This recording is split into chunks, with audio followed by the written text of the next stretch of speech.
Hey everyone, Mayhem here for another Mayhem's Macro Monday on Monday, August 8th, 2022. Thanks for joining me. This segment is a part of our Trader Aid outreach to the broader investing and trading community. If you didn't know, we just launched a new Discord as a part of our Trader Aid Plus service. So check it out by visiting traderaid.com/discord. And without further ado, the first chart we have here is showing the rich and poor working similar hours. It's a rather small sample size, but it's interesting to look at. There was 8,234 respondents, and the delta is not that wide. It's about 3.4 hours between the bottom 1% and the top 1%. And I know people will argue that, this is a reflective of quality versus quantity, et cetera, and some will even say, oh, well, these bottom 1%, they're not very productive. But I think we need to look at this a little bit more closely, because when we look at productivity from 1950 to 2018, we see that net productivity has risen 252.9%, while hourly compensation has only risen 115.6%. So it does suggest that one of the factors driving this sort of socioeconomic disequilibrium, where a lot of the poor are simply not being compensated for their time as they should be, this is a problem, and it's something that is exacerbating some of the social unrest that we could see increase as we get further into recession, as many people simply do not have any disposable income or savings, and that could put them into a very difficult position. And we see that here on the other side as to how the richest of the rich have gotten so rich they've never been this rich before. They have 820.4% household net worth versus disposable net income. And this is very much concentrated in the top of the top of the top. The top 0.01% have a change in wealth from 1962 of over 1,500%, whereas the bottom 50% have barely seen any noticeable change in wealth whatsoever. So that just illustrates the chasm that we see, and you have to have high income to really build wealth unless it's inherited. And a lot of these folks that are working more than one job as well. So look at the bottom 20%. We can see their savings has dwindled to levels we haven't seen, really in any recent history. In fact, it's lower than levels that were seen before COVID. Many never recovered, even with all the stimulus and helicopter money and all that sort of stuff that was going on the fiscal side. A lot of these folks never recovered financially, and therefore they are much more vulnerable going into this recession.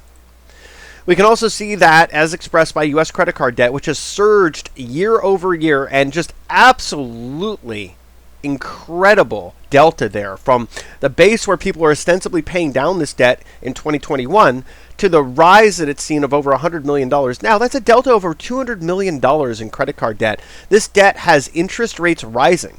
And most of the people that are getting eye-hole deep into credit card debt and other revolving lines of credit like HELOCs are doing so to offset necessary expenses. It's not discretionary.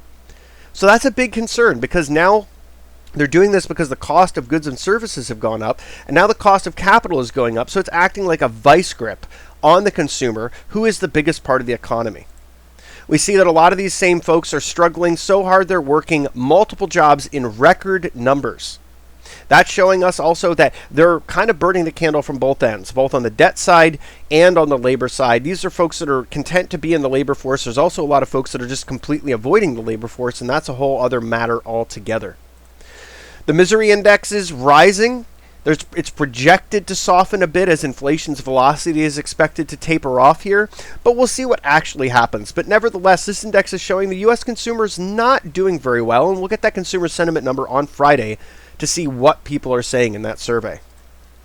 We also see new consumer residential mortgage originations from Bank of America have plummeted 29% year over year. That is showing us in no uncertain terms that home buyer sentiment, which is near historic lows, continues to be very, very soft, and that's going to have a bad effect on the housing market. Demand is likely to continue to soften. Meanwhile, quarterly revenue for FAANG stocks, it seems like maybe we're seeing this industry begin to mature.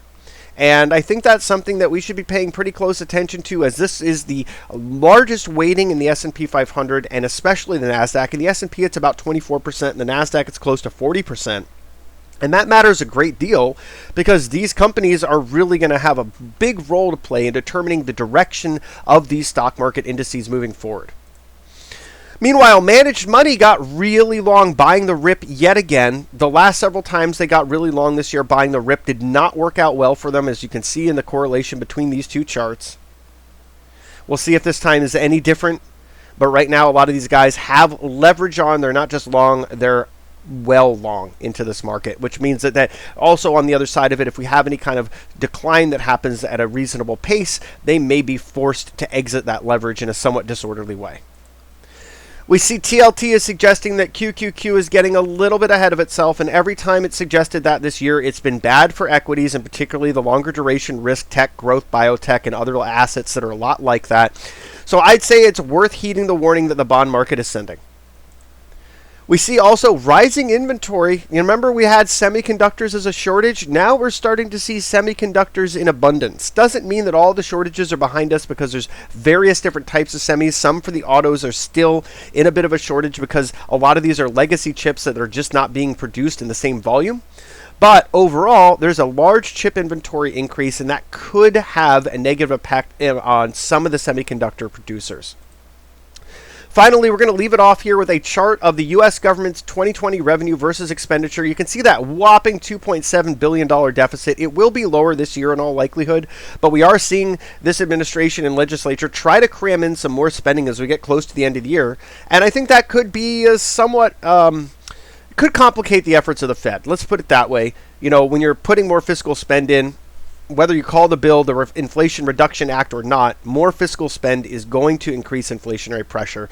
So we do want to keep an eye on this, because this also has an impact on the Treasury, which just upsided its issuance for the third quarter by 2.5-fold to $444 billion, just before QT is set to accelerate to a run rate of $95 billion in September. So I hope this video is helpful. Again, this is brought to you by TraderAid.com. Check out our new Discord at TraderAid.com/Discord. Hope to see you there. Talk to you soon.